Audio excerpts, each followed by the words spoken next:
Otra de las que ha hablado en las últimas horas ha sido la vicepresidenta de Venezuela, Delcy Rodríguez. Y ella ha afirmado que Estados Unidos, con todo este despliegue y toda esta tensión, lo único que busca es convertir a Venezuela en su estado número 51. Ella ha dicho, nosotros seguiremos siendo una república independiente. Jamás seremos estado de ningún otro país, jamás. Y nuestro pueblo jamás obedecerá, ojo con esto, órdenes de un puñado de apátridas, bandidos y una bandolera que prometen ser el Estado 51. Tenemos esas declaraciones que podemos pasar a revisar de Delcy Rodríguez, donde hace alusión que todo lo que busca Estados Unidos es convertir a Venezuela en el Estado 51. Y para allá vamos. Nosotros seguiremos siendo una república independiente. Jamás seremos Estado de ningún otro país. Jamás. Y nuestro pueblo jamás obedecerá órdenes que un puñado de apátridas, bandidos y una bandolera prometan ser el Estado 51. No son venezolanos. No lo son. Los venezolanos somos Bolívar. Los venezolanos somos nuestros libertadores, nuestros mártires. Ay, señora, mire, éntrese a la casa, señora. Ya, o sea, oye, apareció porque había estado bien escondida. Un puñado de personas, un puñado, 8 millones de personas. Un puñado de apátridas, 8 millones. O sea, el puño grande, digamos. Lo primero, lo que me gustaría decirle. Lo segundo, el Cuando estado habla de bandolera, ¿a quién se refiere? A María Corina Machado. Exacto. ¿Cómo la nombra? Bandolera. Bandolera. Y además hace alusión a María Corina Machado.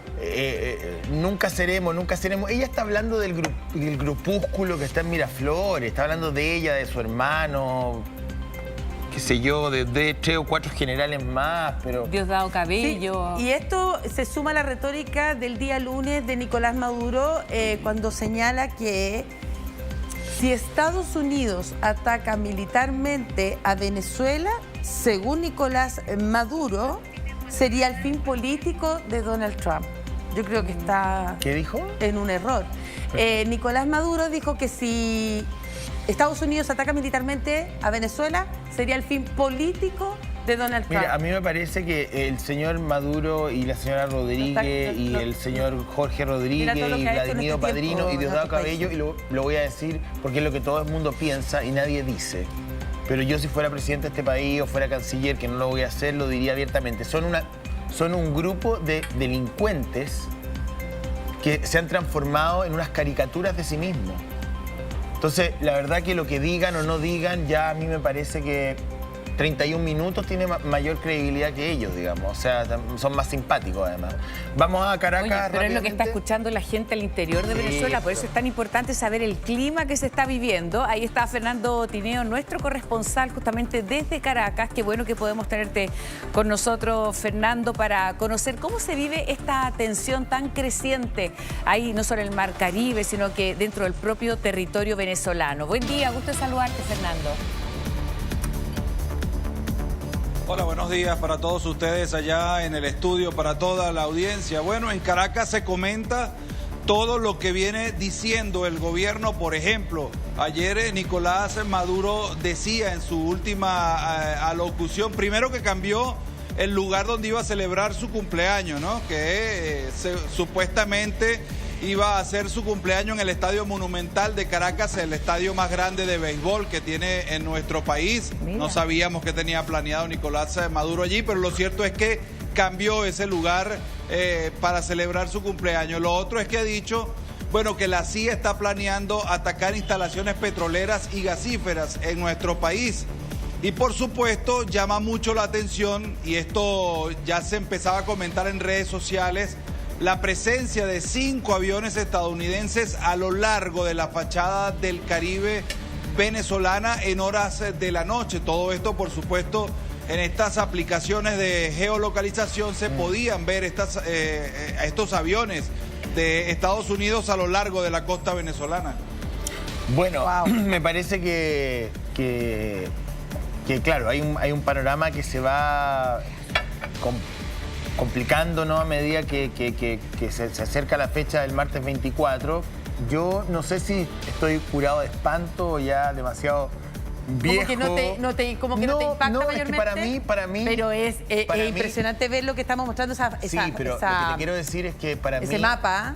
Para mí es una estrategia requete contra conocida. De los O sea, de los Washington empieza en algún momento y lo ha hecho en todos los gobiernos, tanto demócratas como republicanos, empieza a construir una justificación. Y la empieza a chutear semanas de semanas. Y empieza a masticar, ¿verdad? Este relato que finalmente termina de alguna manera justificando su intervención o su operación o su interinato, como lo quieran llamar. Lo hizo en Irak, lo hizo en Afganistán, lo hizo en Libia, lo hizo en Granada, lo hizo en los Balcanes. O cuando, ¿no recuerdan ustedes cuando el señor Clinton tenía sexo con la señorita Lewinsky en la sala oval y estaban en medio del escándalo del caso Lewinsky? ¿Qué hizo la secretaria de Estado Madeleine Albright? Mandó bombardear los Balcanes. Intervino en los Balcanes. Entonces, lo que estoy diciendo acá, yo no estoy fijando posición, yo tengo mi posición. O sea, yo creo que este señor Maduro hay que sacarlo como sea, porque ya a todos nos tiene hasta acá, este hemisferio está absolutamente al límite por culpa de él y de su gente. Pero eso es mi humilde y ridícula posición. Fernando, tengo una duda. Dicen que estos sobrevuelos sin precedentes de estas aeronaves de combate, que son 5 aeronaves de combate que están sobrevolando la zona norte ahí de Venezuela, en realidad en toda la costa, desde Esequibo hasta Falcón. Disculpa, en definitiva, ¿está haciendo sobrevuelos en territorio venezolano?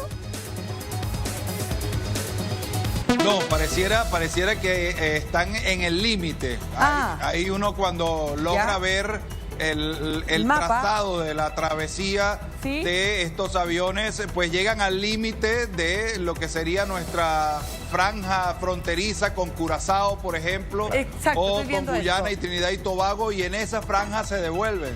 Así es. Sí, estamos viendo justo eso. Lo voy a mostrar acá. O sea, no alcanza a llegar justamente dentro del territorio, porque sí se hablaba de drones ya al interior del territorio venezolano, pero sí justo en el borde, como dice Mariane, porque aquí está Aruba, ¿no? Si lo empezamos a ver. Este es el norte de Venezuela, toda la costa caribeña de Venezuela. Aquí hay un punto importante, no sé si lo alcanza a reflejar. Maracaibo, porque son localidades que me gusta nombrar, porque son las que la gente, yo creo que aquí en Chile la reconoce. Caracas, nada menos que la capital. Miren dónde está ubicado Caracas y miren el despliegue de aeronaves de combate norteamericanos en las últimas horas con sobrevuelos sin precedentes. Uno en Aruba, acá ya en aguas, en el límite con las aguas internacionales, y otra muy cerca de Trinidad y Tobago. Lo que tengo que comentarles acá, que hay varias de estas otras naciones cercanas a Puerto Rico que le han dado luz verde a los norteamericanos para hacer sus sobrevuelos, para hacer sus despliegues de buques, para que pase el portaaviones. En fin. En el fondo, ¿qué quiero decir con esto?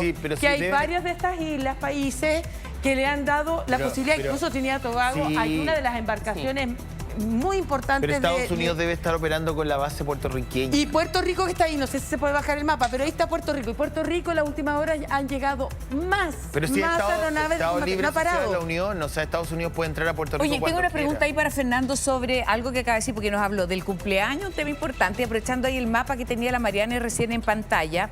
Se habla de estos aviones sobrevolando, ¿no es cierto?, muy cerquita del límite ahí de Venezuela, pero además, Fernando, me pareció escuchar que se habría anunciado un ataque de la CIA a instalaciones petroleras. Sí, lo acaba de mencionar. Es que ese es un punto importante, porque esas instalaciones están en el mar. ¿Quién lo dijo eso? Sí, Fernando, ¿no? Vamos contigo, Fernando, te escuchamos.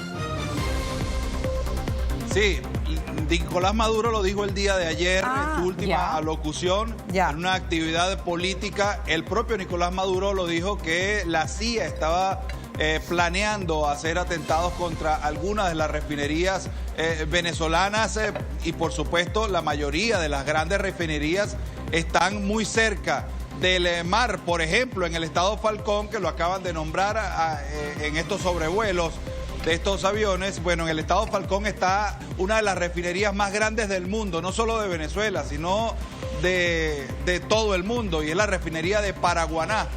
ese complejo paraguará, no sé si ustedes recuerdan, hace como 10 años aproximadamente, hubo una explosión muy grande allí, todavía estaba gobernando Hugo Chávez, y bueno, allí hubo una cantidad de personas que fallecieron, lamentablemente, que trabajaban dentro de la industria petrolera. Bueno, en esa instalación es una de las más grandes del mundo, pero también en el oriente del país está el complejo criogénico de José. Bueno, es también una instalación importante, y de esas instalaciones seguramente son las que se refiere Nicolás Maduro, bueno, donde la CIA estaría probablemente planeando algo. Ahora, el gobierno de manera doméstica, digamos, acusa el golpe, o sea, se ve un gobierno en crisis, se ve al presidente desorientado, quizás escondido, una cúpula militar reunida de emergencia o no, digamos. Desde el punto de vista doméstico me refiero. Claro. Bueno, hay una alerta clara, José Antonio, en la Fuerza Armada Nacional, por supuesto. El comandante en jefe es el presidente de la República. Hay una alerta que se ve allí, están totalmente movilizados. Solo el pasado fin de semana, entre viernes y sábado, estuvieron a lo largo de la costa de todo el país, y estoy seguro que eso no ha cesado. Así ha sido la movilización durante todos estos 2 meses. Yo de verdad no sé bien, y me hago la pregunta, con mucho respeto, pero no sé qué diablo están defendiendo quienes acompañan a Maduro. Porque no me digan que ellos están bien. Tiene forrado, José. Pero ya, estoy hablando, pero estoy hablando de la cúpula militar. Estoy hablando, la cúpula sí, lo entiendo. Entiendo las dádivas y los beneficios y la chorrera de dólares, eso lo entiendo. Pero pienso en el pueblo. O sea, cuando las cajas CLAP llegan con productos que están vencidos. O sea, pero tenemos a un venezolano que está viendo en Caracas que puede afirmar todo lo que yo estoy diciendo. Cuando tú vas a Petare o a 23 de enero, zonas populares, donde ya no queda, digamos, ni una gota de esperanza tampoco. Gente con problemas de nutrición, pues eso es real. O sea, quien no lo quiera ver es realmente un imbécil. Uno puede ser de izquierda, perfecto, no hay ningún problema. Bienvenida a la diversidad política, pero no puede ser idiota. O sea, no es sinónimo una cosa con la otra. No puede andar defendiendo a este bigotón y al chino de Corea del Norte. O sea, me parece una cosa ya obscena. ¿Qué? O sea, más aún, ¿sabes qué? Porque Fernando se ha viralizado en el último más de tiempo. 10 años, José Antonio. Sí. Te escuchamos, Fernando. Dale. Disculpa que los interrumpa, pero hace más de 10 años aquí hubo un escándalo de corrupción con respecto al tema de los alimentos. Y eso que tú dices ha sido una denuncia recurrente, el tema de alimentos vencidos o alimentos de muy baja calidad en temas nutricionales para las personas que se entregan en esas cajas CLAP. Entonces, no hay iniciativa de negocio, no hay posibilidad, o sea, el Tribunal Supremo Electoral lleno de amigotes de Maduro. O sea, la verdad que ya esto parece un circo muy pobre. Y por eso uno apela ahí, Fernando, algo que te quería comentar. Fíjate que en algún momento vimos, hay una imagen donde aparece con un Rolex, ¿no es cierto? Después aparece con una esmeralda, un anillo esmeralda. Bueno, y ayer en horas de la tarde se viralizó además otra imagen donde aparece con unas zapatillas marca Lora Piano, que deben costar más de $1.000, $1.085 estaba ahí. Es decir, para que la gente lo entienda a su casa, esa zapatilla que él estaba usando cuesta $1 millón de pesos chilenos. Lo comento, ¿sabes por qué? Lo comento por la diferencia justamente que mencionaba Fernando, ¿no? El tema de estas canastas de ayuda para la población en mal estado, o hay todo un escándalo que contrasta justamente con símbolos como este, ¿no? Que son ahí, no sé, zapatillas tan caras.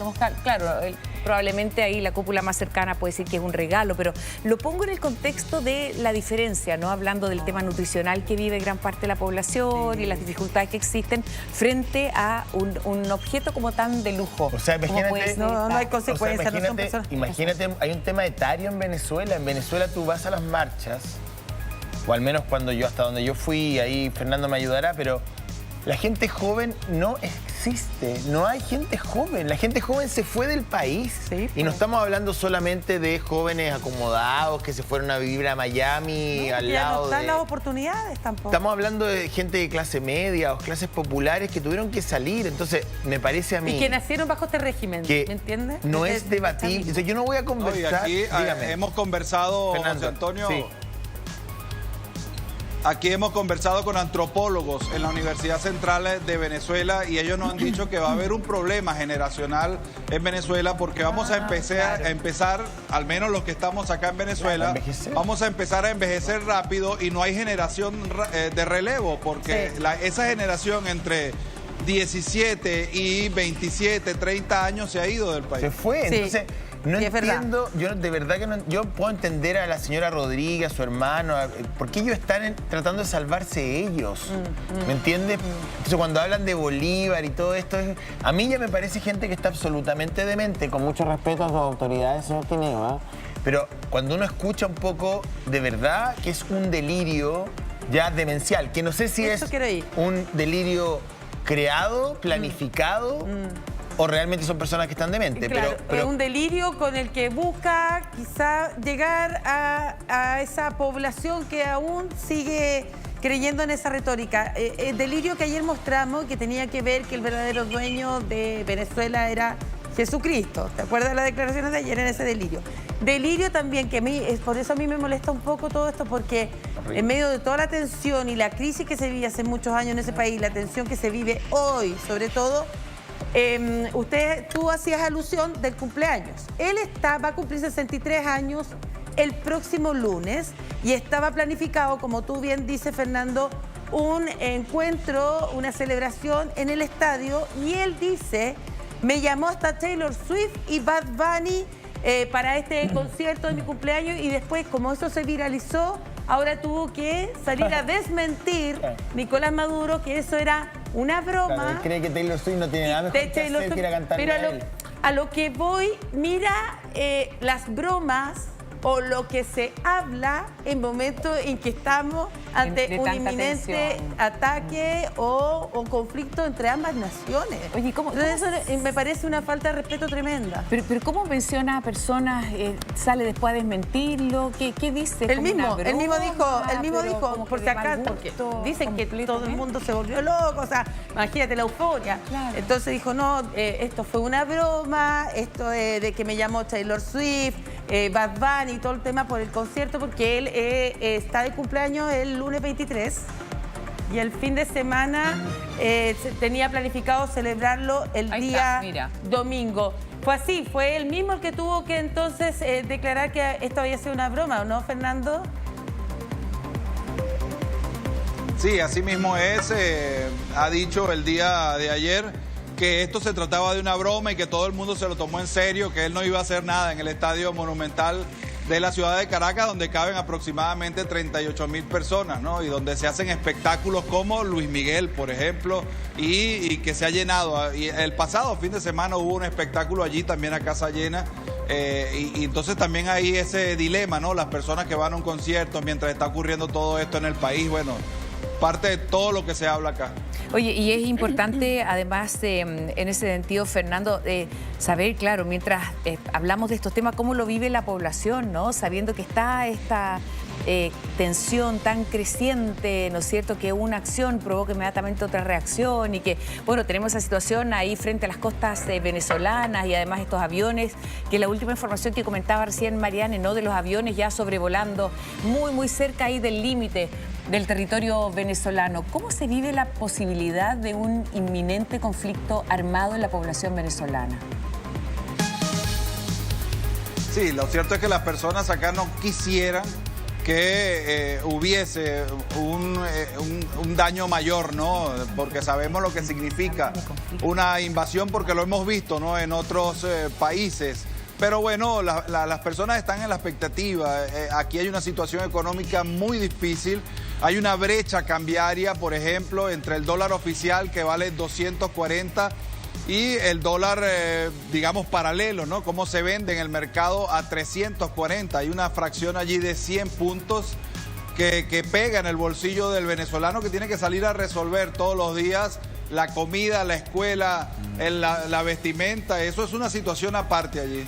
Ahora, la vida diaria, vamos ahí un poco también, ¿no? En algún momento se habló de problemas de abastecimiento severos, me acuerdo yo, sí. De problemas de nutrición. La Luego vino hiperinflación. una pequeña como, no sé, como una suerte como de ola económica algo menos problemática, se reactivaron algunos sectores. Yo no sé cómo estará hoy la situación. Me refiero al día a día, ir al supermercado, poder abastecerse de combustible, pagar la renta, no tengo idea, los sueldos, en fin. Sí, hoy en día usted va al supermercado y usted puede encontrar lo que usted busque en el supermercado. El problema es pagarlo.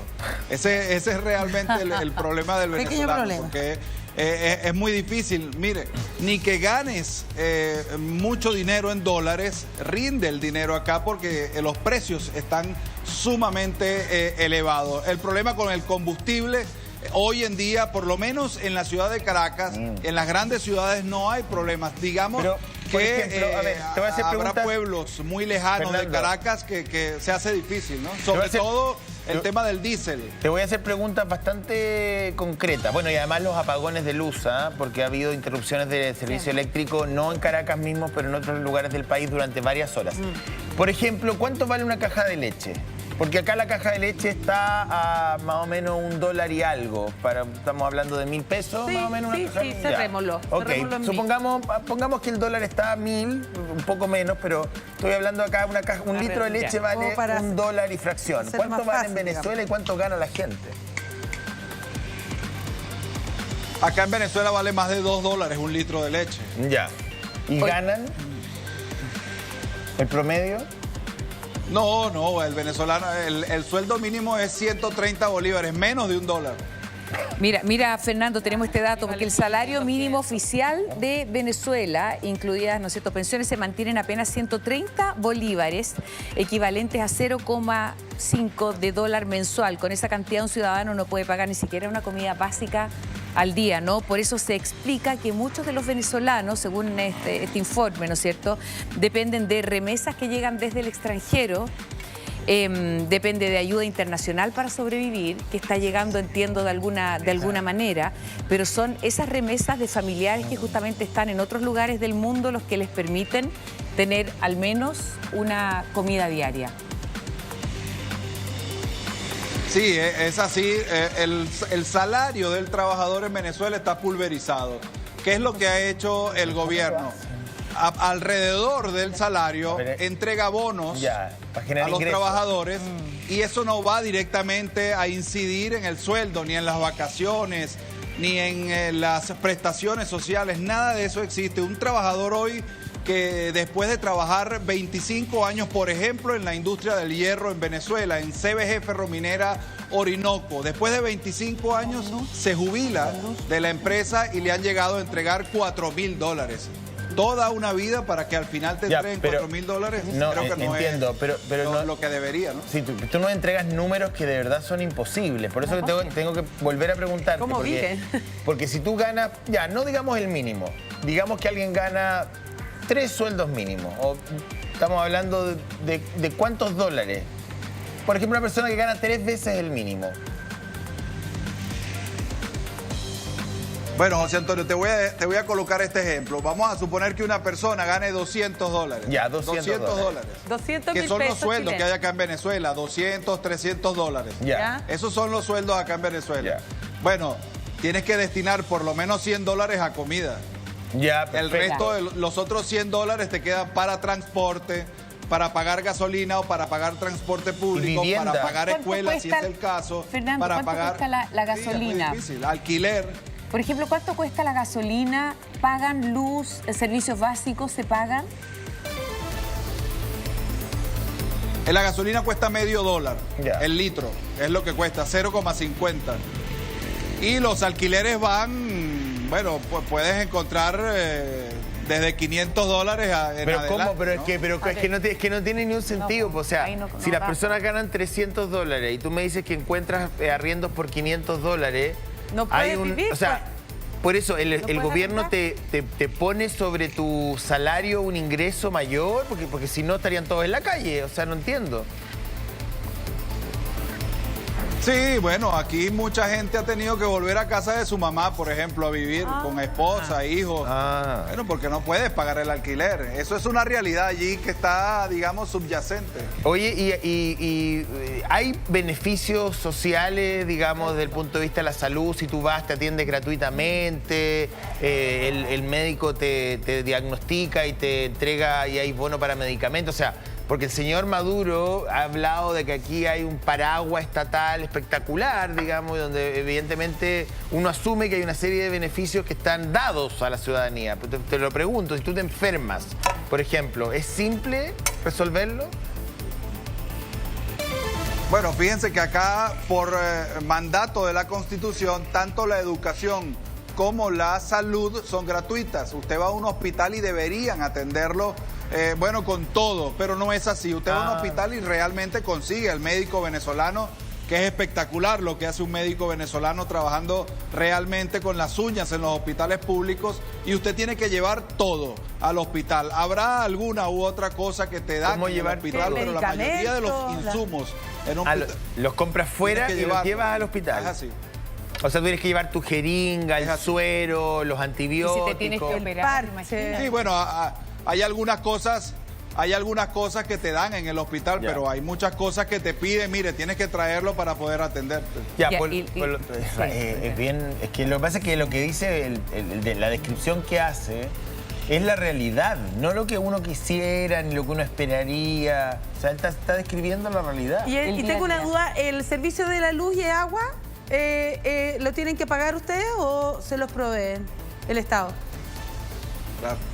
No, hay que pagarlo, el servicio de luz, de agua, hay que pagarlo. El problema es que en el interior del país es muy difícil el tema de la luz eléctrica, porque es muy interrumpido, y por supuesto el agua. Yo les voy a poner un ejemplo.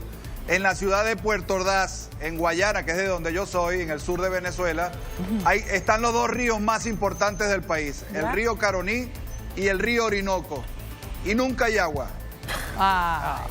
Por ejemplo, a las 9 de la noche en Puerto Ordaz quitan el agua y vuelven a colocarla a las 7 de la mañana. Si usted llega de madrugada no se puede bañar. Como con racionamiento. Claro, o sea, ya están... Hay racionamiento de todo tipo, o sea, de luz y racionamiento de agua. Ya, y el servicio eléctrico, ¿cuánto pagan de luz? ¿Cuánto es una cuenta de luz habitual, digamos? Nosotros tenemos... No, tenemos la tarifa más alta de Latinoamérica, pero ¿ustedes?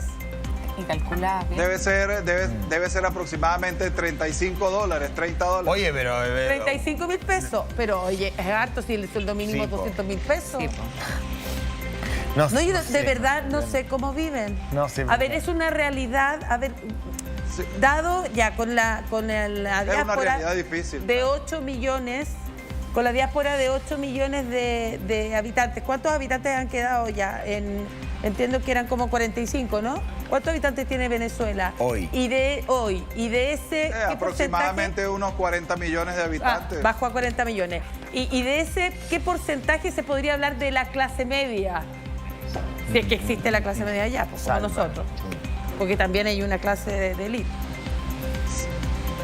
Sí, es un poco difícil el tema de la clase media, bueno, porque hay una brecha allí, ¿no?, entre lo que puede ganar lo que antes era la clase media y, por supuesto, las personas que más tienen. Entonces, creo que los estratos que se dividen en A, B, C, D, están allí muy cerca uno del otro. Fernando, o sea, la clase baja con la clase media está muy bajita. Claro. Porque cuando uno habla del sueldo mínimo no es solo un pequeño porcentaje de la población lo que quiero graficar. Es amplio ese porcentaje. Muchos venezolanos hoy día aquí en Chile y en otras partes de América Latina te dicen, yo mando, yo ayudo a mi mamá, yo mando dólares, en fin. Eso las remesas, ¿no? Las remesas forman parte importante del presupuesto familiar hoy día. Esperan ese dinero, es cuantioso, es un volumen que logra mover la aguja económica de algún punto de vista, ¿o no? ¿Qué crees tú? Sí, bueno, imagínense que la situación afuera también es difícil, ¿no? Entonces el venezolano afuera también está sobreviviendo, no todo el mundo está digamos, cómodo para mandar 300, 400 dólares. Yo conozco algunas realidades, bueno, que uno va escuchando entre amigos y familiares, bueno, que le colocan 100 dólares a la familia para ayudarlo, ¿no? Porque es una ayuda, ¿no? Al final de todo, 100 dólares a la mamá para que haga el mercado o algo así, pero afuera también la situación es difícil, ¿no? Claro. Irse del país no es una situación fácil, te tienes que ir a buscar trabajo, también a pagar tu situación social fuera de Venezuela. Bueno, y no solo muchas veces, Fernando, sino que acompañados de la familia. Te quería preguntar por estas remesas, ¿llegan dónde? ¿A un banco central? ¿Se hacen ahí descuentos? Es que frente a números que son bien dolorosos, o sea, la situación que están viviendo los venezolanos es tan compleja que sin la ayuda muchas veces de familiares que se encuentran en distintas partes del mundo, ya sabemos que esta migración, ¿no es cierto?, ha golpeado además a muchos países. ¿Cómo se hace ese retiro? ¿Es efectivamente parte importante esta remesa que llega como ayuda desde el extranjero para el día a día de los venezolanos? Sí, hay sitios, pues, como Western Union, por ejemplo. Y, ¿eso funciona habitualmente? La gente va y retira su dinero. Sí, como hay algunas casas de cambio donde también allí pues se coloca el dinero desde afuera y la gente va y lo retira, pero mucha gente también está usando la plataforma de criptomonedas como Binance, por ejemplo, para ayudarse allí también, y de allí de alguna manera bajan su dinero de Binance a los bancos nacionales y pueden hacer sus transacciones, ¿no? Hubo un momento en el que se habló, ¿te acuerdas?, de una moneda especial ya. Es que eso te iba a apuntar a eso. ¿Cómo está el tema de los billetes? Yo me acuerdo con este tema de hiperinflación, que ustedes llevan más de 6 años de hiperinflación, que un equipo nuestro cuando han ido a reportear allá a Caracas se querían comprar un sándwich y la verdad era que tenían que juntar en una caja la cantidad de billetes porque ya no tenían valor los billetes. Entonces era una caja llena de billetes para comprarse el sándwich. Imagínate la incomodidad. Por la depreciación. En Argentina igual pasó un poco en algún momento. Pero quiero saber la realidad hoy, porque tuvieron que eliminar billetes, porque ya con un billete no podías comprar ni un caramelo, como dicen. Hubo billetes hasta como de millones de bolívares. Exacto. Entonces, ¿cuál es la realidad hoy con el tema de los billetes de video? Bueno, ¿cuánto es la hiperinflación? 2. ¿Cuál es la realidad hoy de los billetes y efectivamente para comprarte algo? Como por ejemplo, algo tan más, un helado. ¿Ya no tienes que tener por lo menos 20 billetes para comprarte el helado? ¿Funciona el plástico? Aquí se hacen la mayoría de las transacciones de manera digital, ¿no? Online, así que se está pagando hoy en Venezuela. Pero, por ejemplo, la inflación, según el economista Pedro Palma, va a cerrar en 400% este año y el Fondo Monetario lo evalúa en más de 600% para el año que viene. José, ¿cuánto es la inflación acá en Chile? Acá estamos en 3 puntos. Me pierdo un poco, ¿como 3?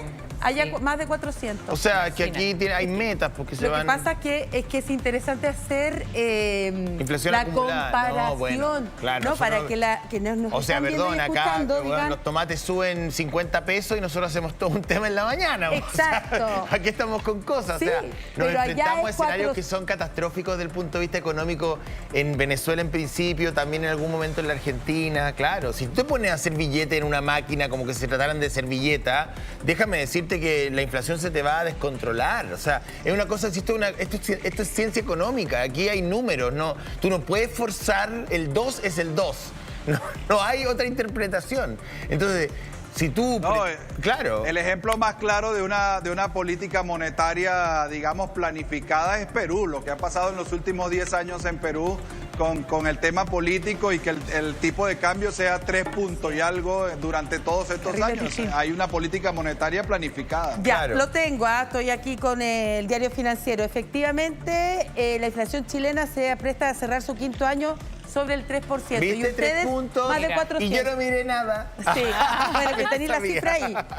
Tenéis la cifra ahí. Entonces, en el fondo 3%. Pero es que es interesante esto de hacer las comparaciones. Y ustedes más de 400%, que esto ha sido en un minuto. Yo me acuerdo cuando tenía que hablar de esto, más de 1000%. Ahora, yo recuerdo en algún momento... Fernando, más de 1000%, eso era una locura. Yo recuerdo cuando falleció Hugo Chávez, Fernando, yo me acuerdo haber viajado allá.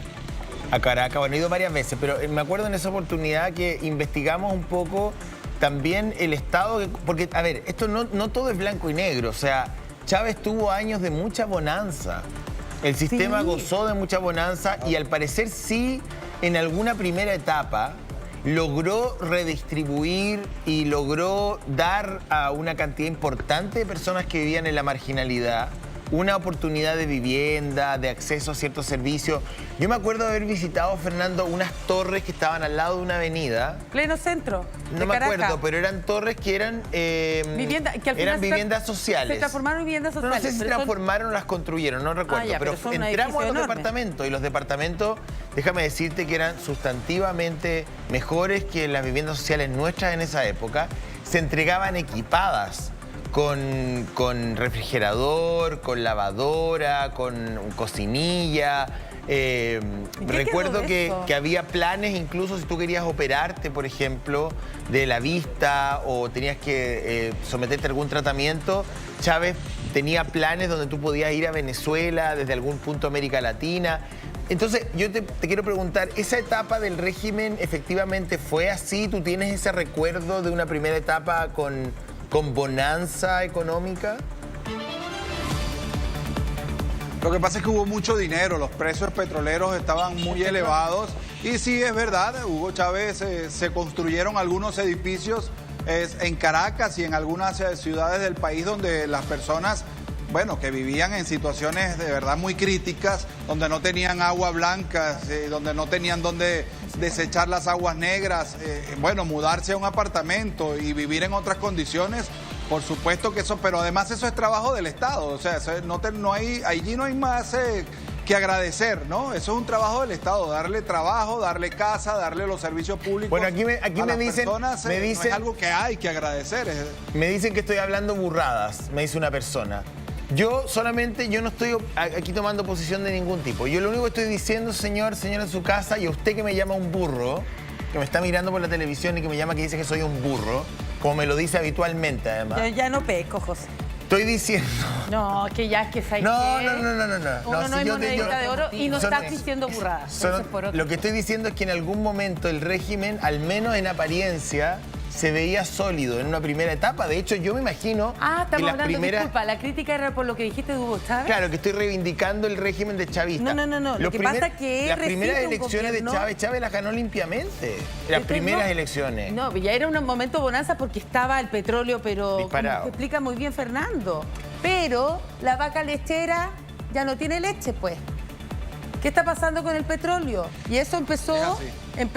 disculpen la que sea tan gráfica, pero que eso es lo que se le criticaba también al otro lado de la cordillera, al kirchnerismo. Hay un minuto que tú entregas, pero hay que seguir generando también.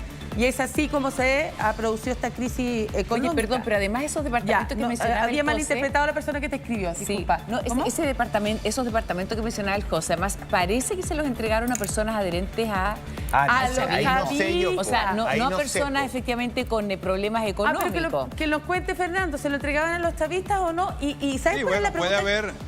¿En qué está eso hoy, por ejemplo? Puede haber de todo allí, ¿no? Ya.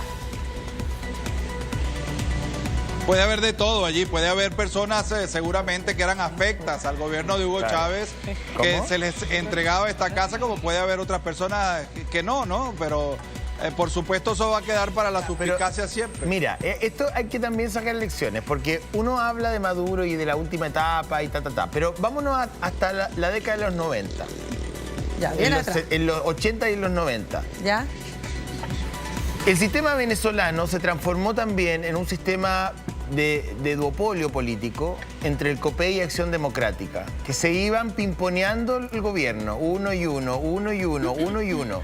Y la clase política venezolana, junto con la clase económica y la concentración económica, se fueron alejando de las bases. Eso fue así.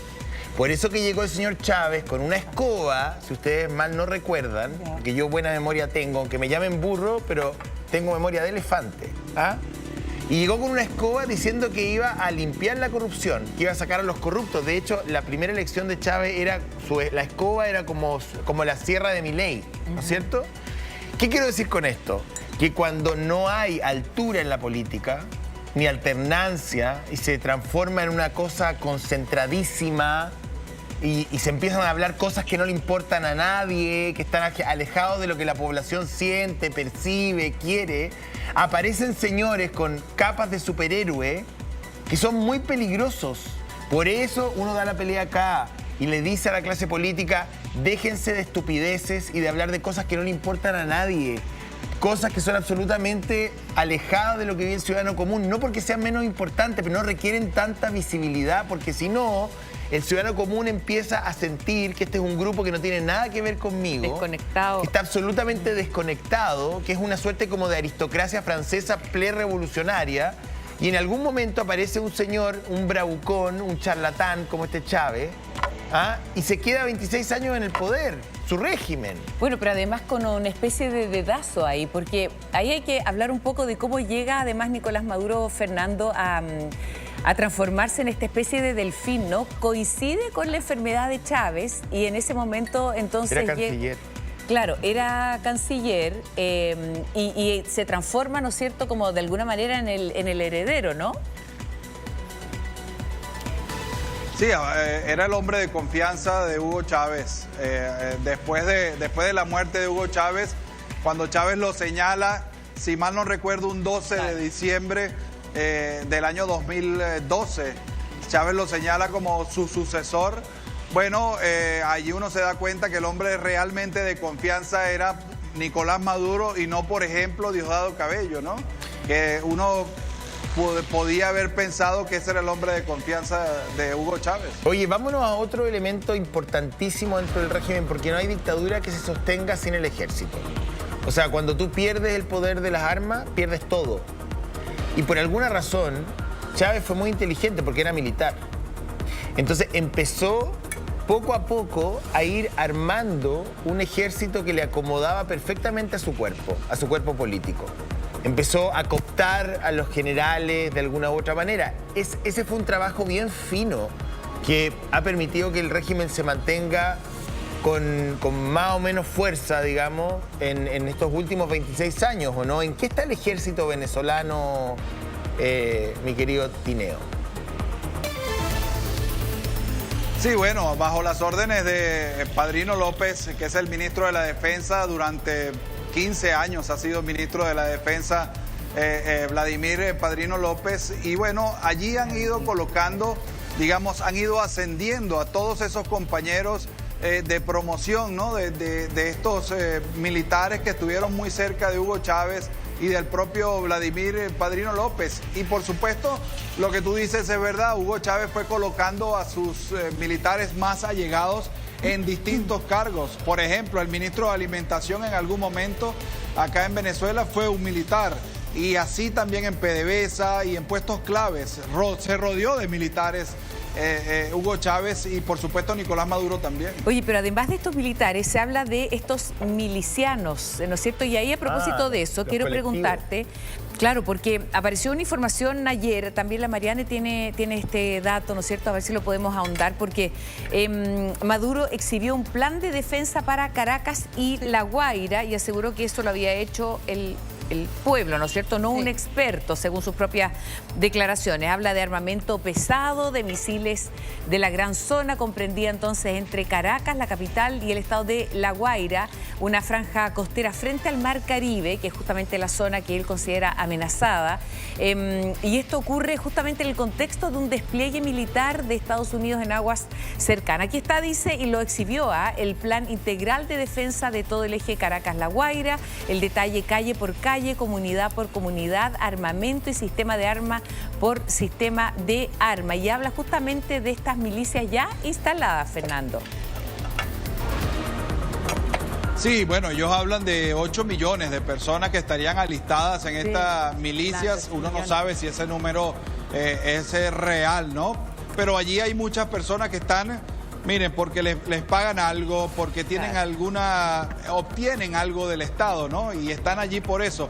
Pero son personas en su mayoría que no son entrenadas, digamos, militarmente para ir a una guerra, por ejemplo. Entonces, mucho de lo que allí se habla tampoco es 100%, digamos, real en el tema militar, ¿no? Oye, Fernando, pero en ese sentido, cuando, bueno, se ha comprobado que esas cifras son mucho más altas las que dice el régimen de la realidad. Acuérdate que en un comienzo, cuando llama a la gente a alistarse y armarse, y con este adiestramiento decía que eran más de 4 millones, 4 millones y medio. Ahora la cifra, tú dices 8 millones, cuestionable, porque no sabemos si le creemos o no. Esas personas que se han alistado y están con una preparación, hemos visto incluso de la tercera edad, recordemos que hasta Trump se burló de una de ellas porque son personas mayores, etcétera, portando un fusil. ¿Son personas realmente maduristas a ciegas o son personas de alguna manera forzadas a estar así para lograr estos beneficios que dices tú, económicos? ¿Se ven forzados? Sí, por ejemplo, por ejemplo, hay personas que seguramente son afectas al gobierno, tanto a Hugo Chávez y luego a Nicolás Maduro, y están allí realmente por un compromiso político. Pero seguramente hay un porcentaje allí que por algo que obtienen o por la zona donde viven, bueno, se tienen que prestar para estos entrenamientos. Por ejemplo, que hemos visto a personas con armamento en zonas populares. Es también la zona donde viven y algo, ¿no?, que los ata a tener que acudir a este tipo de situaciones. Bueno, Fernando, mira, son las 8 de la mañana allá en Caracas, se ve bien poquito movimiento, son instantes de harta tensión. Queremos agradecerte todo este tiempo ahí con nosotros. Mira, no sabemos exactamente en qué lugar estás, pero cuídate, un abrazo grande para ti, para tu familia, y estaremos en contacto sin duda en las próximas horas. Un abrazo grande y muchas gracias, Fernando, por tu despacho y la información que nos has entregado.